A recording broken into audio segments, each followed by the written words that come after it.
Let's talk about the COVID-19 pandemic now, because the World Health Organization is calling for a halt on COVID-19 vaccine boosters because of the widening gap between vaccinations between the wealthy and poor countries. This comes at a time where third world countries are in dire need of vaccines amidst the ravaging force of the third wave driven by the Delta variant. Head of WHO, Tedros Adhanom said the World Health Organization cannot accept countries that have already used most of the global supply of vaccines using more. We need an urgent reversal from the majority of vaccines going to high-income countries to the majority going to low-income countries. Accordingly, WHO is calling for a moratorium on boosters until at least the end of September to enable at least 10% of the population of every country to be vaccinated. I understand the concern of all governments to protect their people from the Delta variant. But we cannot and we should not accept countries that have already used most of the global supply of vaccines, using even more of it, while the world's most vulnerable people remain unprotected. So what are the implications of this move by the Western world on vaccine procurement? Joining me via Zoom is Dr. Amwakohene. He's with the ICU unit in NCHN Network, Connecticut. Doc, I'm grateful for your time. Should the third world countries be concerned about this development? Aisha, thanks for having me. This is a major concern. I think it's clear, listening to the head of the WHO, that the third world or developing countries are now going through what we call some sort of scarcity in finding vaccines to vaccinate their people. And in a developing country, I would be very concerned and very worried about getting vaccines. The reason is very simple. The West they've realized that the way they can get back to their lives, the way they can protect their people, the way they can protect their economies is ensuring that everyone or most people are vaccinated. So not only did they take the steps in investing in these vaccines, they've now gone ahead and made purchases in ensuring that people who need boosters or third dose or shot of the vaccine are able to get it. What that means is that globally, there is going to be a shortage in all these developing countries. And that is a major concern right now. Just this week, we heard what the head of the WHO said. These countries, the United States is thinking about it, France, UK, Germany, and Israel actually started vaccinating people or giving people the booster dose last week. These countries are not going to stop. Germany, for example, said they are going to go ahead despite what the head of the WHO has said. They're going to still go ahead in September next month and vaccinate their people with a third dose or booster dose. However, they will be giving some vaccines through COVAX and through bilateral relations. It's important to know that means that these developing countries are at the mercy of these countries who are willing to donate some vaccines. And nobody knows when you're going to get the vaccines. In a situation where vaccines, when they are donated, they come from when the country is ready to donate. And sometimes they get to Ghana, they get to these African countries or poor countries with a closed expiration date. And that means that these vaccines become irrelevant because you cannot vaccinate people enough. So there are major concerns here. Expecting delivery of some vaccines by the end of the month. Per this development, do you foresee any challenge in the wake of this phenomenon? I'm sorry, I didn't hear the initial part of your question. All right, so I'm saying that Ghana is expecting delivery of vaccines by the end of this month, which is August. Do you foresee challenges in the wake of this phenomenon? I really do. I think, in all honesty, we've been told that vaccines will be coming to Ghana, and so is many African countries suspecting vaccines.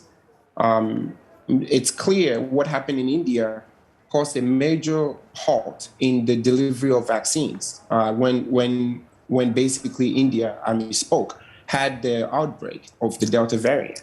Now that we are going to get boosters across the globe, mainly within these developed countries, one can absolutely assume that delivery of vaccines to developing countries like Ghana is going to be a problem. The truth is, Ghana is potentially going to get some vaccines, hopefully the end of the month. But what I can tell you is the number of vaccines they need may not be what they expect. And it's clear because when these vaccines are made, not only Ghana is looking for them, many countries are also expected to get some. So if you're a country like Ghana, you have to step back and ask yourself, you are going through a third wave. Most of your population is being infected right now. Your hospitals are getting choked, specifically your ICUs. And the disease burden is becoming overwhelming if you're not at that point. You have to ask yourself, do you rely solely on the vaccine that will be coming sort of in smaller doses or smaller amounts? Or you take that initiative and you invest by ensuring that you can acquire vaccines, at least to vaccinate the heavily populated areas that is now being dealt heavily with the spread of these viruses, like Kumasi or the Ashanti region or Accra or the other parts of Ghana that really need vaccinations to ensure that you put a dent in the spread of this virus. So this vaccine boosters, is it really necessary? Because doctors like your time have told us that when we take our 2 jabs and we eat well and observe the protocols, we're good to go. I mean, why is it necessary for people to go for boosters? Any medical doctor will tell you your immunity, once you get an infection or a vaccine, your body develops immunity or protection against that infection in the future. When you take vaccine, you develop that immunity in the fact that if you were to get, sort of your body were to get infected again, you'll be able to overcome it. You will not be severely ill or in the ICU or die from it. Now, that immunity that you develop after getting your 2 shots, in the case of, say, AstraZeneca or Moderna or Pfizer, that immunity wanes over time. It decreases over time. And so in patients or people who are what we say immunocompromised, have lung disease, heart problem, kidney problems, or older people, that immunity goes down quite quickly compared to younger people. So given the severity of COVID-19 and the new variants that are coming, it is highly recommended that people get the 3rd dose, especially people who are immunocompromised or older. For example, in Israel, people at the age of 60 and above are getting the boosters as we speak. Germany is going to start from the age of 50, and they're going to give priority to the ages of 70 and above. The UK is considering similar situation as well. So boosters are important. And in fact, there are other vaccines that patients get after the age of 55, 60 and above. And so boosters are not, they are known, they are done. And given the spread of this pandemic, given the different mutations that are coming up, it's important that you ensure the most vulnerable within your country or your community is protected against this virus. Now, as a country, I'm talking about Ghana, in terms of vaccine procurement. With your experience in this area, if you are to advise government on vaccine procurement, what would that be? Dr. Great. My recommendation to government will be very clear. And I'll point out a few things to them. And I'll tell them, let me give you some statistical data. Just within a week, there's about 43% increase in the death of COVID-19 patients in Africa. 80% in 1 month. Tunisia right now is going through a 4th wave, the only African country going through a 4th wave. When you look at countries like basically Zambia, they've closed down schools, right? Kenya has had curfews. So what I would share with government is that these are real situations that have to be dealt with from many fronts. It's great that they're looking for vaccines through COVAX, through the African Union, but it's important to recognize that to be able to put a dent in the spread of this virus in Ghana, which is experiencing a 3rd wave in most parts of the country or parts of the country, government must increase their efforts in ensuring that they can acquire vaccines through 3rd parties that can actually deliver vaccines to them, however small it may be. And that will help to decrease the dependence on vaccines through the African Union or COVAX, which may not be coming at the rate or the doses that Ghana needs to be able to stay ahead of this deadly pandemic. Because the worst case scenario may come or happen where the government may be forced to shut down again.